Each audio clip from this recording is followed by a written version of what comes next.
This is the Happy Hour Network. Pay attention, son. This is for your own good.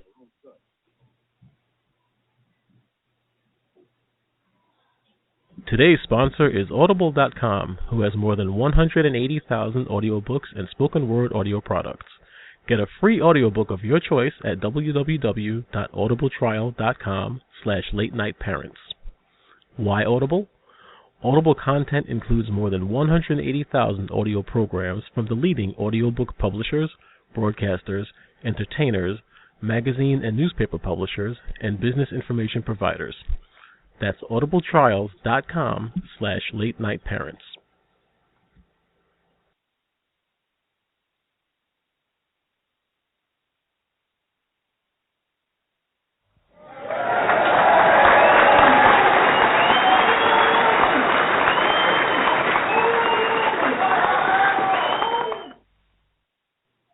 Want to thank you guys again for joining us, Late Night Parents. This is Ted Hicks coming to you. Doors are opening in the studio.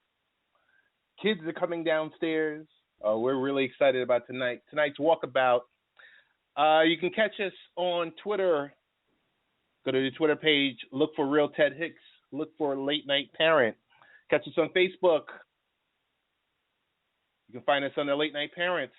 Or you can go to the portal. Our website is latenightparents.com. And for those of you that are lazy, lmp.tv is the place to be. You can find our weekly show is available along with everything else that's available on Late Night Parents. Want to thank you guys again for joining us. Want to say a special thank you to our super special sponsor for the next 6 months, Verizon FIOS TV. Verizon FIOS, want to thank you guys. The agreement is done. Happy about it. You're going to hear me talking about Verizon for the next 6 months and tweeting about it and blogging about it. They're working hand in hand with Late Night Parents. Really excited. Want to thank our media partners. I used to say radio partners, but our media partners. But this wouldn't be done unless you're tuning in live to the Happy Hour Network. That is our home. Thanks again to Todd and Lee for all that you guys do. The management of HHN, want to thank you guys. We're live every Wednesday, 8 p.m. Eastern, 5 p.m. Pacific. But our media partners, there's so many to thank. We're going to do the roll call really quick. UNIR1.us, the UNIR1 Radio TV Media Network. Mr. Scott Price, thank you. Life Improvement Radio, Steric Remmel, thank you. I-95 Sports Network, Bobby Blackjack, want to say thank you. NGSC Sports, Ralph Garcia, what's up, Ralph? And they power us on the iHeartRadio app. Go to iHeart.com, go to NGSC Sports, and look for the Late Night Parent podcast, which is available every week. The universe continues, the LMP universe continues to expand. We're excited about it. Why?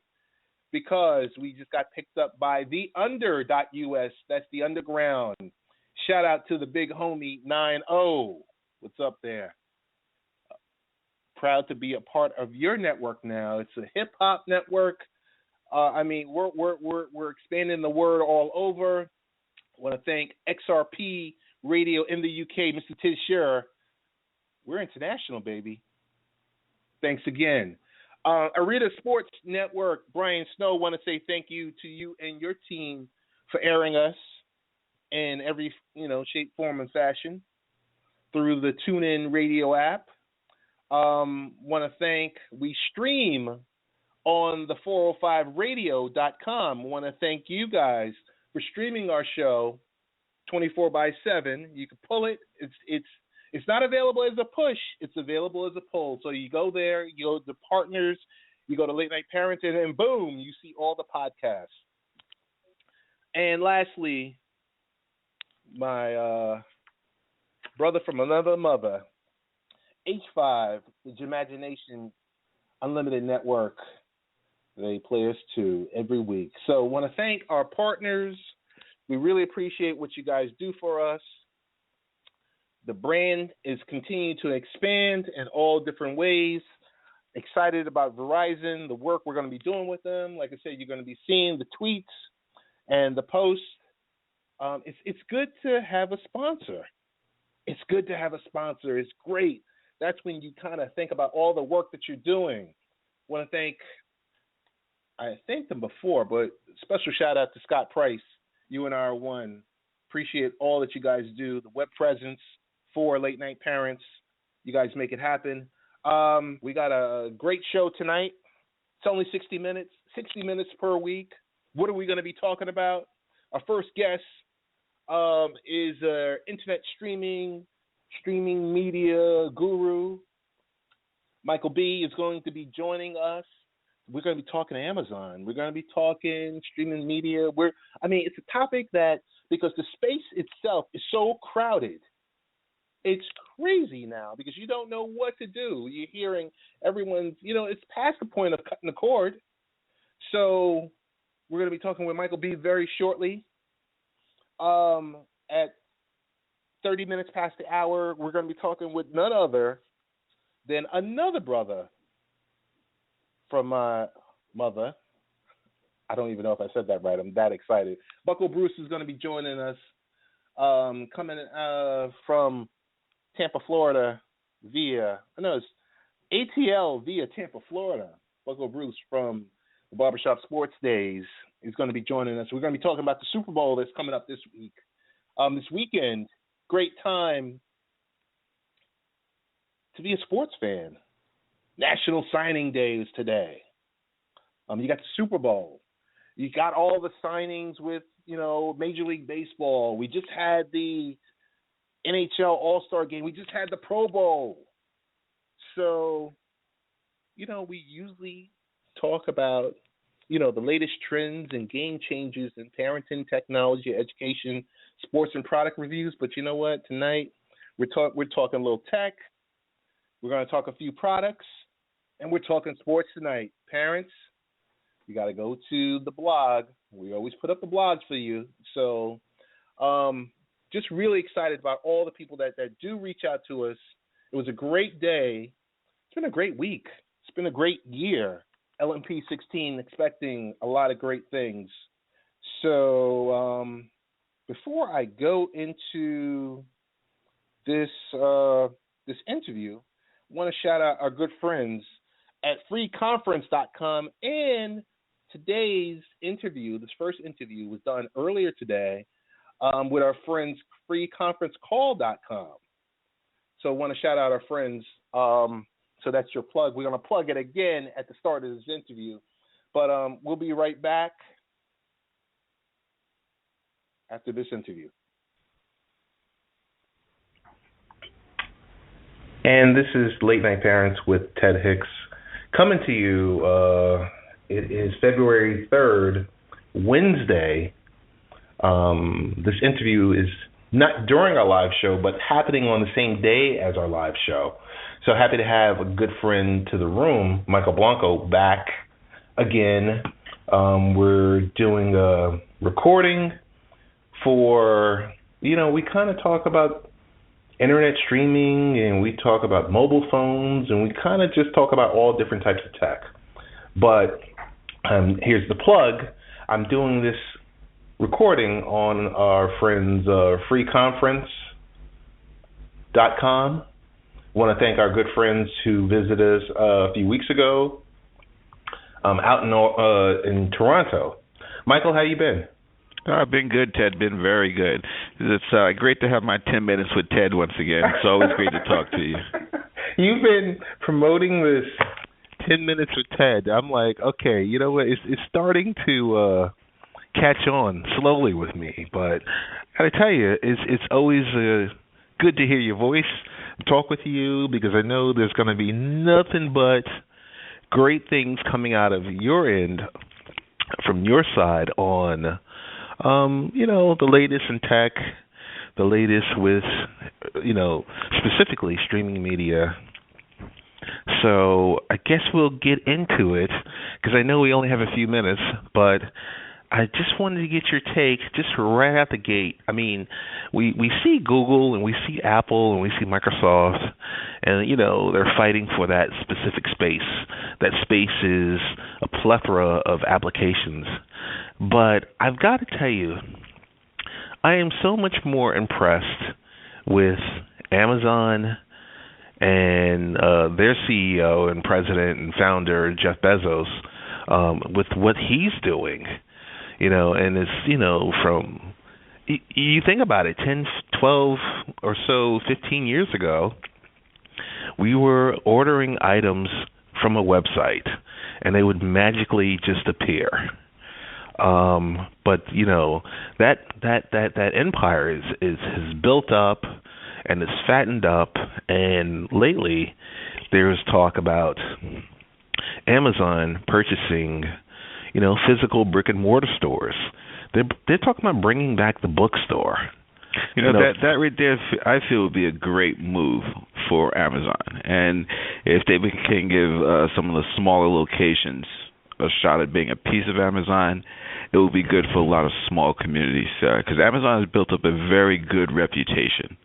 And I think that the next step would be to have people actually walk into an Amazon location. Well, think about it the way that I do is it's great to order things online, but sometimes you want to put your hands on an item and to be able to walk into a location, put your hands on it, feel it, touch it, taste it, smell it. You know exactly what you're going to be getting. It'll make my future online purchases go a lot smoother. I'm always been a hands-on person myself, where I like to physically see an item before I will make a big purchase on them. And Amazon has done a great thing with their presentations online, and to win over to the next level of community, they really need to invest in mom and pops, get the stores out there. If you notice, Google has started doing the same thing, where you can walk into, you can't go to any website without having to sign in with your Google ID or your Google password. So it's just becoming a good standing to keep your presence out there. And to have a physical brick and mortar location, I think would be a great move for Amazon. Definitely. To order an item online and say, well, we'll have it shipped to the local store around the corner from you, would be a beautiful move. Right. Because I think we're looking at it, when we hear stories like this, we kind of look at it and we say, oh, okay, they're going to bring physical books back for the people, for the readers that want the physical book. But I'm thinking it's so much bigger than that. And I was speaking with one of my buddies earlier today, and we were talking about what else could they offer. And I said, well, they offer a brick and mortar place where they could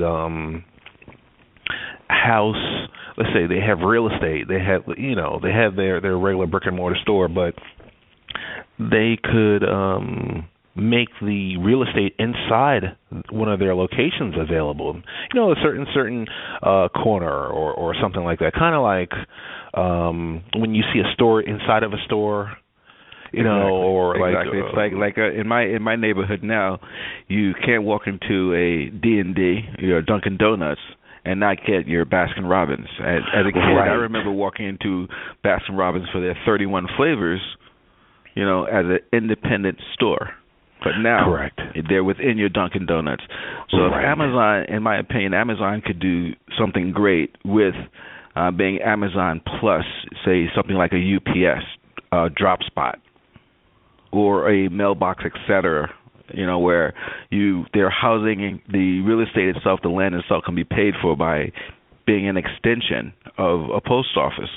So we'll have some postal boxes within one, but if you do need your Amazon item delivered, it can come to our local store. You come in with your ID and you'd be able to pick it up. So we've all seen these horror stories of the way packages get treated by FedEx or UPS or these private delivery companies where they're just thrown over a fence, thrown into a back door, thrown into a yard. Having that brick and mortar store, it's coming from the Amazon vendor, coming directly to a location, and you're going to receive that item in a good condition. That's true. I'm thinking about the Amazon locker. I'm thinking about, that they can use it for additional warehouse space, like hotspots, like kind of like those type of cool zones where they can offer, hey, kind of like what I saw over the holiday break, where if you were located anywhere between, let's say, 14th Street and going all the way downtown Manhattan, Amazon was piloting a program where, hey, you pick up something specifically that's on our site, we'll get it to you within an hour.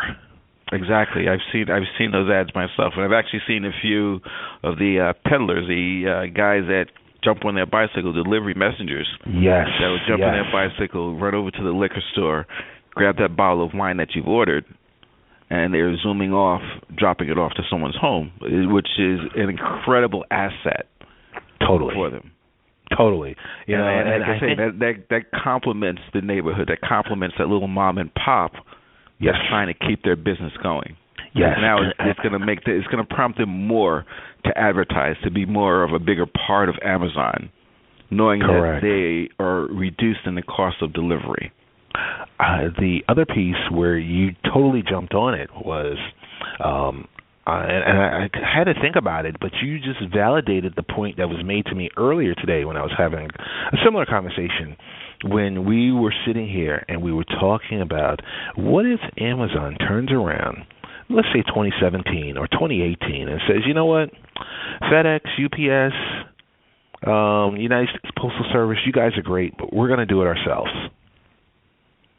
We're going to have our own shipping arm for our own, equipment and goods that, that consumers want to purchase.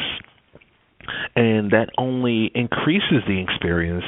And, where nowadays, to be a Amazon Prime member, you can get that 2-day turnaround. What if the new norm becomes, hey, 1 day or less than a day becomes the new norm? Well, with Amazon, the shipping structure is already there. And if they could promise a delivery from Amazon location A to Amazon location B in that 24 to 72-hour period, they're already set for that. Right. So just imagine, like we're talking now, you have one little Amazon store or one little Amazon location in every town. And we can say, well, we're going to pick up in Wisconsin, store A, and we're going to drop it off in New York, store B. Right. It's all in-house shipping. So we're going to take it to our main warehouse, put it onto that plane, and get it right to that next location. So along with your bottles of wine, along with those items that you're purchasing, along with those videos or DVDs, now you have a location that you can walk in and pick up your item. You're right. The infrastructure is majorly already in place. It's just changing the attitude to get it to be more accepted. Now it's definitely gonna hurt UPS, and it would definitely hurt FedEx, because I believe that people would be more trusting of Amazon. And from one Prime member to another Prime member, you're using the same company, the same corporation as a middleman. Right. Just think of this. When you go to the site and you're buying someone and you kind of see the logo, hey, this is an Amazon-sponsored reseller, you're more than likely to say, okay, I'm going to do it because it has that logo and it's not just a random, random person. Amazon has already given me that credibility. They've already put that trust that the item that I'm ordering, the item that I'm looking at, is that legitimate item. Correct. Correct. Where eBay used to be in that arena where you'd be able to walk into an eBay store where, I got these 15 items I need to sell. I'm going to take them to your location. I'll drop them off, and you guys advertise them on eBay, take your percentage, and try to move the item. I've known people that would do that, and the item would sit 6 months, 8 months, a year. Someone would get it and return it because it wasn't exactly what they wanted. With Amazon, you know that you're going to be secure in getting the product that is being represented. Just in close with Amazon, I got to tell you that, number one, there's been times where everything hasn't gone the right way. There's been times when I've had to return something. And I tell you, when I take it to the UPS or the FedEx, and the minute they scan the barcode, I'm getting a message on my phone saying the funds were already released back to your account, which I thought was awesome. Exactly. And like I say, the infrastructure is already there for client or customer fulfillment. You know, the big thing now is one of the reasons or a lot of individuals are offset about ordering things is that if it's the wrong item, to get a partial refund, you know, is a big deal for a lot of people. I can't see myself spending $100 on an item and having to return it because it's not exactly what I was looking for, and you're telling me, well, we can only give you $76 back as a refund.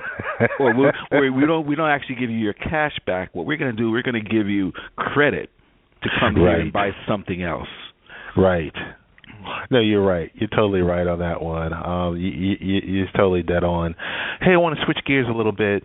And the world that you play in, you know, that you're really well versed in is internet streaming TV.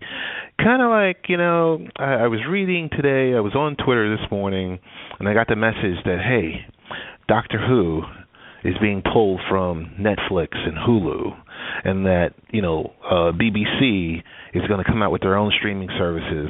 And I'm kind of thinking, you know, is this going to be the norm? Is everyone, because this is now a market that's so crowded. You and I, we've talked in the past about physical devices. We've talked about, you know, some of these streaming services. What's the next evolution in this game, in this market that's so crowded? Well, the evolution, as if you remember the last time I was on the show with you, and I was telling you about Netflix, I was telling you about Hulu, and how their margin in the market is starting to get dwindled. There are a lot of websites now, and every cable provider and almost every television station is starting to set up their own streaming sources.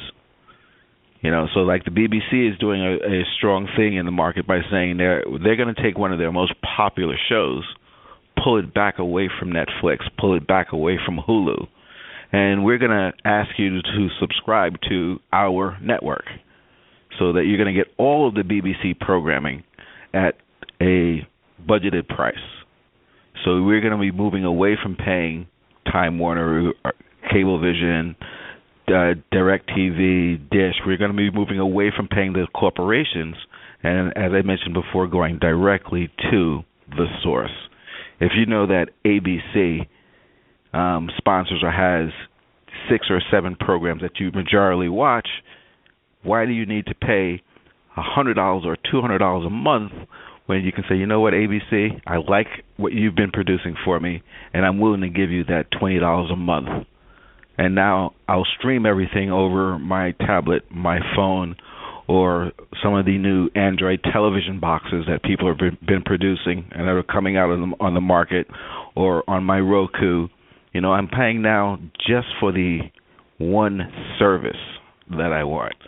And cable companies are now getting afraid of that. Hulu's been getting afraid of that. Netflix is beginning leery of it.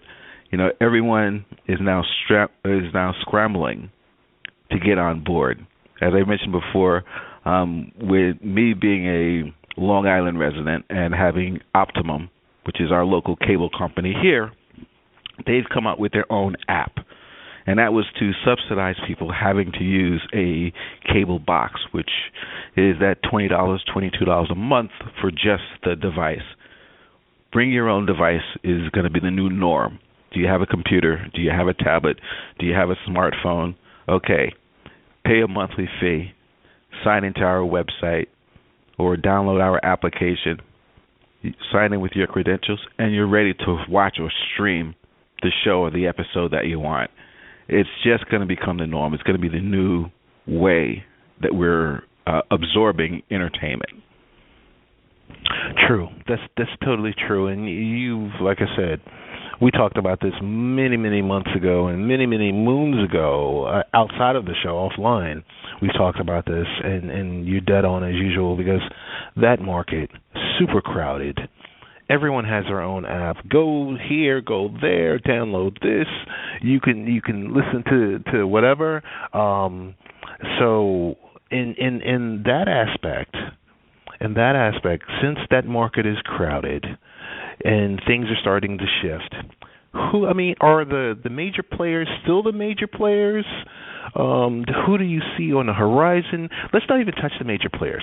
Who's coming out? Who's like a dark horse candidate to be, for 2016 that you could see, playing in the space? Well, for the home brew, which is where the market that I'm in, if you're running your own, if you have your own PC and you're comfortable with your configuring and setting up your own software, for Windows, I'd recommend an application called MCTV, which is a media center television. You can Google it. You can find plenty of information online. And or Kodi, which is another application which I use heavily. And people just need to kind of look online and find out about the Kodi TV.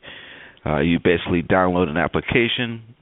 There's a little configuration that needs to get done, and you can start streaming shows and movies and things that are available already online. So I kind of recommend that people look into something like that and supplement their current cable and or Hulu services. You won't get every single item or every single program, but I'm sure that there's enough entertainment out there that'll be surprising to a lot of individuals. And the application Kodi, it's evolved in the last 4 years tremendously.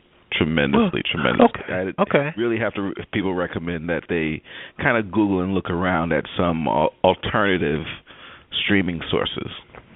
So, I guess one of my last questions that I'm going to have for you is, so there's been much to do about Apple TV. It's Apple, probably,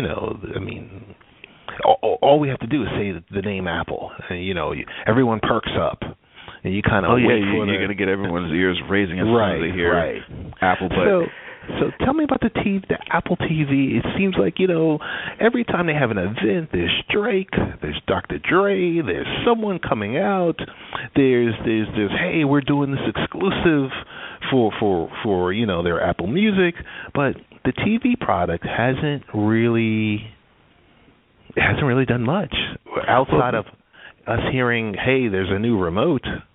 Yeah, well, the Apple TV product, although it's a good product, remember that when you're getting into something like that, you're getting into a closed ecosystem. If Apple would embrace the idea of providing more of an open platform, it could be a little better, for their devices. If you know people that have Roku has opened up their source code a little bit more, allowing a little bit more freedom with applications like Plex, so that you can actually configure and set up your device a little bit more customized and getting away from being the rigid norm. So people are just now looking at more flexibility. And if you look in the market, there are a lot of these Android TV boxes. There are a lot of these Android TV boxes that are coming out, which are highly configurable with dozens of applications that can be downloaded from the Play Store and Aptoid and from other side load markets, where you can basically configure a system that has all of the programming or majority of the programming that you get from cable boxes. And it's almost like a pay one price, where you're buying the device, you're investing a little bit of your own time in configuring, getting it set up, and then you're going to sit back and just enjoy streaming. And the streaming is not limited to your local countries. You have access to things that are from everywhere around the world. All right, that's fair. I'll do some research on some of the stuff that you've mentioned. As always, it's great to have you, dialing up and available. So tell us this much. What are the best ways to get in contact with you, either via social media or through your blog? If we want to hear more of this, interesting stuff or tidbits of information that you have about internet streaming, what's the best ways of contacting you, Michael? Well, you can visit my website. It's wrc-pc.net, and there's a small article of things that I've been doing for that particular month or this particular time frame. I'm always available through email personally, and I do try to respond to everyone individually, and that is BlancoMichael0@gmail. So please feel free, reach out, send me your information, send me some contacts, give me some questions. I'm always willing to respond, and I'll give everyone feedback as best I can. Michael, as always, thanks so much. No, Ted, thank you. Audible is offering our listeners a free audiobook of your choice and a free 30-day trial membership. Just go to audibletrial.com/late-night-parents and choose from over 180,000 audio programs. Download a title free and start listening. It's that easy. Go to audibletrial.com/late-night-parents. That's audibletrial.com/late-night-parents and get started today. Why Audible? Audible content includes more than 180,000 audio programs from the leading audiobook publishers, broadcasters, entertainers, magazine and newspaper publishers, and business information providers. That's audibletrials.com/late-night-parents. And we are back. Thanks, our good friends at Audible, for, as always, sponsoring the show. We want to thank our new feature sponsor, Verizon FIOS. Want to thank you guys for the partnership. Really excited. Wanted to thank our first guest of the evening, Michael B., who was talking about, we started going a little tech. We're techs by trade, but I think we broke it down into layman's terms. I think I got to have Michael back because we have to tackle not only these mobile devices, but the plans that are available nowadays. I think, if not this time, I believe the previous conversation we had, we were talking about it's all about bandwidth. It's all about bandwidth, and that's something I'm definitely going to learn because I'm in the process of moving from my satellite provider to Verizon FiOS TV. As I've mentioned before, really excited about the partnership there and looking forward to it's kind of like, having your own home office and your home office being almost as quick as your regular work office with your internet connection. Of course, we all know that that's not really the truth, but when it's only a few of you in your home versus a vast network of several hundred or potentially thousands of people in your office, that's where you notice the speeds and, that's where we are with that. But really excited about Verizon FiOS, excited about Audible.com. Many more announcements are going to be coming up in the next couple of weeks. I'm not sure what happened, but my name must have been added to some list because my inbox was just on fire with some of our providers and PR firms. So I want to thank you guys also for enhancing the show's experience. And, of course, once again, thank you to our media partners that play the show, however, through their streaming mechanisms on their various websites and mobile devices. So I'm done talking about myself. I'm done talking about the partners. I think I have my little brother who's on the line, Bucko Bruce. going to bring him on. And when you see the two of us standing next to each other, I think I sent out a picture on his birthday because I had to shout him out for his birthday. I didn't actually get the chance to, either drink a beer with him or eat some wings or even beat him in a game of darts. But there's always time for that when the Mets play the Braves again, and I'm going to have to make my, I guess, annual trip down there to really, drop it on Bucko, really, with the darts. But all joking aside, Bucko, glad to have you here. How you doing, brother? Ted, my brother, damn good to be here. I noticed you introduced me as a little brother, but I don't know how the little brother going to be bigger than the big brother, but we'll take that. We'll go ahead and roll with it. It's damn good to hear your voice, though, sir. Oh, same here, man. I want to say, once again, happy belated birthday to you. I know you just celebrated a birthday. I know you got a lovely family. So before we even get into anything about football, we get into anything about the Super Bowl or HGH and all these other questions that I've got for you. How was the birthday? How's the family? Let's get through that first. Oh, the birthday was great, man. The birthday was awesome. About 6 or 8 months ago, somewhere around summertime, I showed my fiance how to properly marinate and grill, a steak. I just showed her the tricks of the trade. And for my birthday, I came home from hanging out with the fellas about 8 o'clock to a freshly prepared ribeye and baked potato, and hung out with my kids. They made presents for me and things of that nature. It was a beautiful day, man. And this is how you know you're getting old. On my birthday, I was asleep by about 10 o'clock. So, yeah. Other than that, no, it was fantastic, man. It was a great day. It's just another year at this point, man. That's good. That's good, Bucko. Well, we're going to jump right into it. We'll hold off on the Super Bowl talk. There's a couple other things we gotta approach because this is a big week. We were watching Media Week and on opening night, and I don't even know what the heck is going on there. But wanted to talk to you about one of the topics is that the topic that just won't go away is Peyton and HGH and some deliveries coming to his house in 2011, and you got Roger Goodell on a Rich Eisen show talking about we're going to thoroughly investigate this. And give us your take on that. Well, I did a little delving into it. I read further on it, and as it turns out, both Peyton and I believe his wife also had some pretty major surgery, and his wife had received some hormones or something to that effect via the mail from her doctor, addressed to her. So she did. There was some sort of medication that I believe would be illegal in the NFL sense, but delivered to his wife, not to him.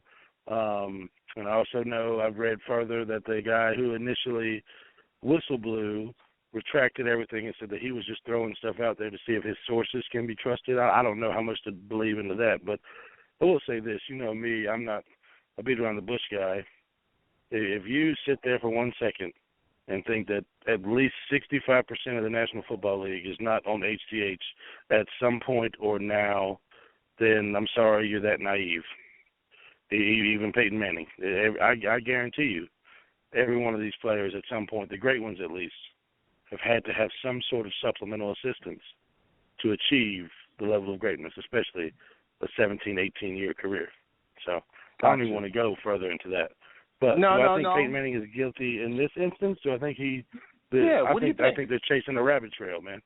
I mean, if you really, really dig and you waste taxpayer money on another senatorial dig into steroids, and I'm sure you'll find something. But that's not what we're going to do here. We're not going to have another Wells experiment. That's not going to happen here. I'm sorry. Okay.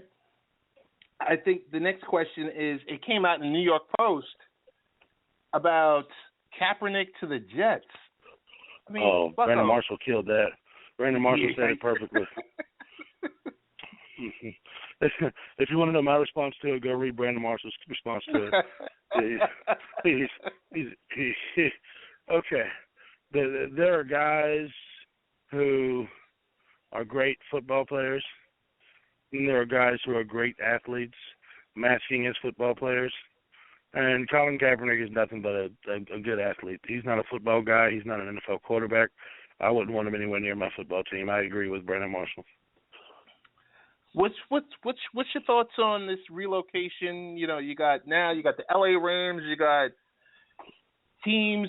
One part of it is, what's your thoughts on relocation, and what's your thoughts on these billionaires forcing stadiums to be built and using public tax dollars? I think that was a topic you and I and the rest of the BSS crew talked about years ago.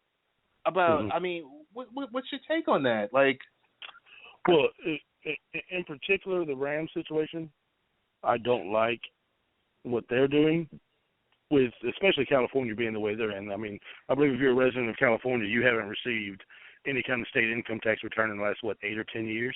So to tax those citizens and if I read correctly, the guy will not be sharing the revenue that he will make from using the stadium as a venue outside of football. He will pocket all of that revenue. Now, if you're telling me the city itself is putting up money to fund the stadium and will receive funds back for that stadium being used for things other than the football team, then I'm all for it, because the city will triple and quadruple the money that they put up. That's fine. But if they're putting up the money with no circulation, just preying on the hospitable tax and the people coming to visit the team, then they're stupid for doing that. I do agree that if a city is going to have a stadium, they should purchase and or pay for some of the building of said stadium, but they should also receive some kickbacks, some dividends for it. Like the Falcons, I believe that they made an agreement with the city of Atlanta, and so did the Braves, and those particular cities will receive percentages or what have you. So it's kind of a win-win for everybody. But in the LA situation, I believe Stan Kroenke, if I'm right, is his name. He's not going to have to share any of the revenue with the city, which is absolutely stupid. He might have put up his own money. I just know this much. You got no, there's tax money involved as well. Yeah, no. Oh, okay. There's quite a bit of tax money involved. He is putting up I think it's like a 70% share of it, but there's still 30% of it going to the city, and they won't get any of that back. Got you. And is the situation the same with Spanos and Mark? Man, I can't remember his last name. The owner of the Raiders, Mark Davis. Mark Davis. Mark Davis is actually. Did you read the latest of what might happen with the Raiders? What are you talking about? Vegas or San Antonio? Vegas. Vegas is talking about building the stadium, at 60% funded by the city. Wow. 60%. So they're all in. Because the draw that Vegas gets already with the sport book and what have you, if they have a team there, they don't need any revenue from that stadium. Just a team being there will sell itself. So the Vegas-Oakland idea, I think, is beautiful. And I think that should happen because that Oakland Coliseum, I believe there's more rats at that stadium any given Sunday than actual people.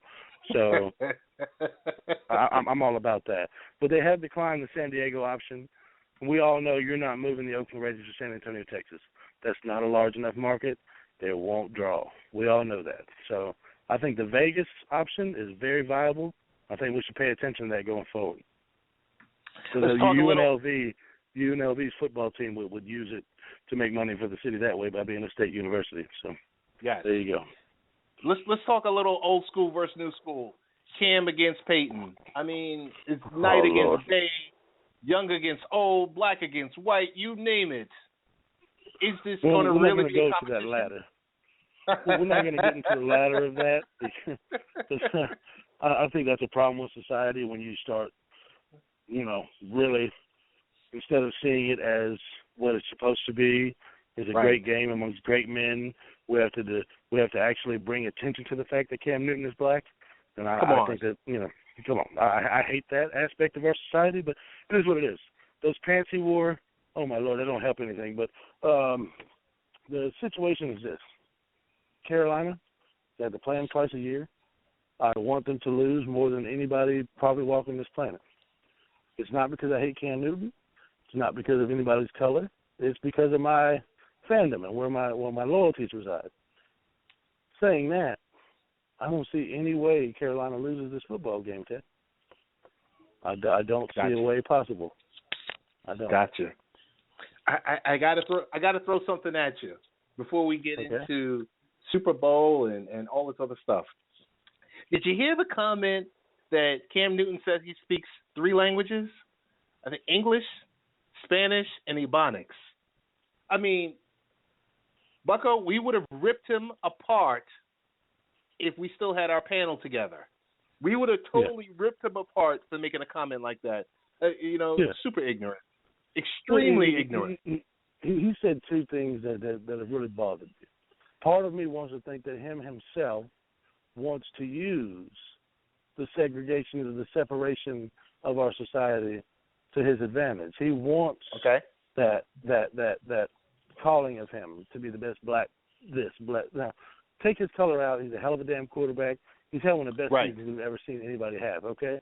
But when you sit up there on national TV and you say you're a black quarterback and people are scared of that A, makes Caucasians such as myself seem like we're simple and stupid. We're scared of you because of you being black. Me personally, took a little bit of offense to that, but I didn't look any deeper than face value. I just kept it moving. And then you come out and say Ebonics is a language. To a guy like me, I don't know if your audience knows my upbringing. I'm one of the few white people you'll meet that actually lived in projects. And I know my slang vernacular. I know my job interview vernacular. I have all that as well. But to sit there and say Ebonics is a language, slang terminology is a language, that you're selling yourself short. You're making yourself sound less educated than you are. You have a college degree. You're a smart man, well-articulated man. Don't lessen yourself by saying stupid stuff like that. That's my view on it. Call me racist if you want to, but if you've met me, you know I'm the furthest from it. And I think that was a not positive way of thinking and not positive way of acting for a black man that's supposed to help young black, guys that want to become where you are. Teach them that Ebonics and slang talk is not a language. That's not something to be proud of, man. Bucko, you dead on. You're dead on, as usual. Because like there's one thing where I could sit now right here on my soapbox and say, oh, I speak to Bucko when I need him to come on the show. No, we speak outside of the show. We speak on all topics, and that's how our team was. That's what we were built on, talking about topics and saying, hey. That's how it started. That's not how it continued. But wait, that's another story. That's another story. That's the subscription service that we're going to get going. Hey, you want to hear about this story? But I will say this. My T-shirts. What are your thoughts? The one thing I did see, Josh Norman, the cornerback for the Panthers, boy, he was throwing Deion Sanders some shade at opening night, and I loved every minute of it. Well, okay. Okay. I'm gonna say this. Josh Norman's story, the way that he made it to where he's at, is outstanding. Fantastic. Sleeps in his car, doing everything he can, sleeping with teammates to make this team and get to where he's at. The play on the field, what he's put through, the work he's put in, fantastic. I congratulate the young man. But when he opens his mouth, him and Ted Ginn, his teammate, might be the 2 dumbest people I've ever heard speak publicly. Now, Josh Norman, I'm going to give him credit. He's trying to build a brand. He's trying to make himself known because he has had to scratch and claw and fight to get to where he's at. Brother, bless yourself. Maximize your dollar in a contract year. Absolutely. Build your brand. But you're going to throw shade at probably the greatest cover corner to ever play football? Why? Why are you going to disrespect Deion Sanders? Why are you going to put yourself out there as if you're the greatest thing to ever do this? Because you're not, my friend. You're damn good, but you're not PrimeTime. Give PrimeTime his respect. Florida State. All right. I'm going to let it go right there. We're talking to the original Bucko Bruce. That's on Twitter. You can find me at Bucko Bruce 83. Bucko, I want to ask you about, and this is a very touchy topic, but we're noticing it more and more every day. We keep hearing about these retired players and their, as they pass away, the levels of CTE. I'm not sure if you got the chance to watch the movie Concussion.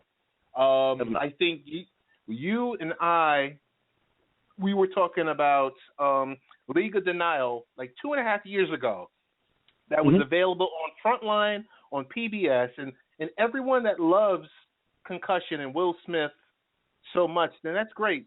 But I encourage people, and you and I, we both encourage people to go to the PBS.org, click on Frontline, and punch in League of Denial, and you'll see the real stories. You won't see anything that, the drama in the Hollywood version, but Bucko, it's so scary.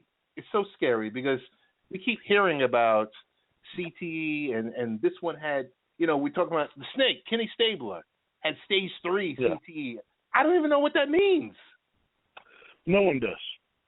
I mean, the science, the medical, as the movie portrays, in the late 80s, early 90s, there came research and there came information showing that this violent sport that we all love does cause trauma to the brain. Me personally, I've actually had a serious head injury. I've had my skull fractured, things of that nature. I probably have some form of CTE. Okay, the only thing was the NFL, blinded by profit and blinded by perception, failed to do due justice by the guys that paved the way to get them to where they're at. And that's why it's such a big story. That's why those guys didn't settle. That's why it's still going to be an ongoing issue until a company there's a company now. It's not a not-for-profit anymore. You're a company that makes $10 billion annually. And you act as if you don't have to pay forward what you did in the past? No, sir. Time to do right. And I hope those players get everything they deserve.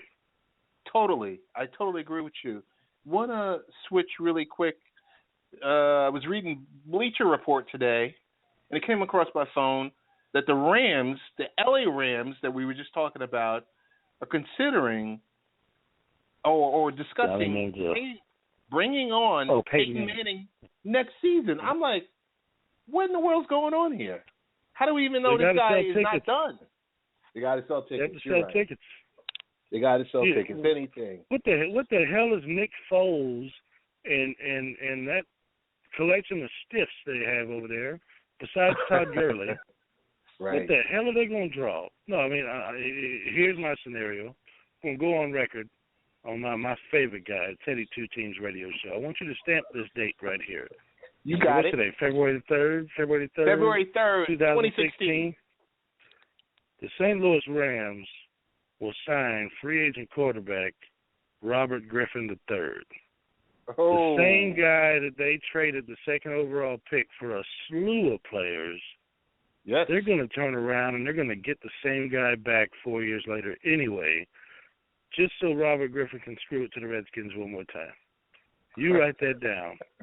I will. It's gonna happen. I will. Hey, I know we're running close on time. I want to ask you your predictions. You kind of gave it to me earlier, but formally, your predictions for Sunday's game. I mean, do you think it's going to be a blowout? Do you think it's going to be close? No. I mean, everyone's predicting the Panthers. But what's your thought? I think it will be close. I think these two defenses combined are very, very good. Very good. And plus with the league being the way it is, if you don't believe a fix is in, I'm sorry for your naivete. But I believe there will be certain calls to go certain ways to keep this game close. But I don't see very, very many opportunities for Peyton Manning to score against this defense. I see the game being close throughout most of the game, but I see it eventually being about a 17-7, maybe 17-10 Carolina Panthers victory. I'm not an advocate to convince people to gamble, but the line is at 5.5 and the over/under is at 45. I took Carolina with the under. Let's just leave it there. Do you see the Panthers kind of duplicating this season, or this is going to be one of those once-in-a-lifetime seasons, or do you see them battling next season? Maybe not at 15-1, But where do you see the Panthers? I don't want to say the word dynasty. I don't want to say that word because that's something totally different. Well, you can't. You really cannot because of the fact that they only have, I think, $18 million of cap space, and there's guys like Josh Norman, both of their safeties, an offensive lineman, and some other key guys, Ted Ginn, other key guys that are part of this team are all coming up for contract. They don't have the ability to retain all of them. As we all know, you have to manage the money with the talent. But the way Cam Newton has played this season, outside of his mind, just ridiculous. If he can continue that, that's as far as the Panthers will go. They have a makeup, they have a nucleus that they can keep together and can have continued success. Me personally, I'm rooting for the downfall starting this Sunday. However, I don't think it's very likely. I think they have a good nucleus. Ron Rivera is doing a damn good job over there. And you really have to tip your cap to what they've done this season. It's historic. They've had probably, I'd say of all time, probably the third best season, period, in NFL history as a team. You go back and look at the history. Mm-hmm. Tell me the next time you'll find a team that has the number 2 offense in the league and the number 6 defense in the league. Name me a combination of the 2 rankings on both sides of the ball that are that high. You had the number 1 offense, but you know what? That number 1 offense had the number 18 defense, or vice versa. You've never had someone that high in the top 7 of the league in both categories. They really have done a fine job. But if anybody can do it, it'll be the Sheriff, man. I'm pulling for him. Want to ask you really quick, thoughts on Norman? Do you think Norman gets paid, or does he get the franchise tag? One or the other. He's not walking. He will not be in a different uniform in 2016. I promise you that. He is from Carolina. That's his home. He went to Coastal Carolina University. That's where he wants to be, and that's where he should be. The way he's played for them the past 2 seasons, I think Pro Football Focus has him as the number 1 or number 2 corner the past 2 seasons as far as, completion percentage against and things of that nature. I know he did a hell of a job against Jameis Winston. So I tip my cap to the way the young man plays. I wish he would shut up a little bit because it diminishes how great his play is right now. But I think he will get paid by Carolina, yes. I do. Bucko, I got less than 2 minutes. What's the best way to get in contact with the original Bucko Bruce? Hey, man. Social media. I'm on Twitter, Bucko Bruce 83. Twitter, same. Facebook, Bucko Bruce 83. And I will engage. Hit me up. Let's chat. Got you. Bucko, I want to give you a round of applause.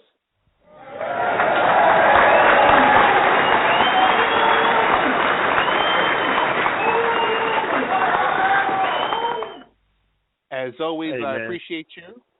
As always. It's a pleasure being here. Pleasure. I always love being here. But next time, instead of the round of applause, I heard in the preamp that you got some Verizon backing. Let's get your boy a little bit of help on his cell phone bill, man. I'm a Verizon customer. You got it. We're going to be working it. We're going to be talking about it. You got that, brother. I love you. And we're definitely going to talk to you later, bro. All right, man. See. And that was Bucko Bruce. Glad to have him join the show. Really, it was a really great show. Talked a little NFL. We talked a little tech. We talked Amazon. We talked streaming. As always, we want to thank you for joining us and supporting us. And like I said, the LMP universe is expanding. Want to thank you guys once again. We'll be back next week. I know next week we have the legendary C.S. Keys from the C.S. Keys Show out in San Diego will be joining us. We're going to be talking about the Chargers and everything going on out there, Super Bowl aftermath. Slew of guests we have coming up over the next few weeks. Thank you much. Happy February, and we will talk with you next week.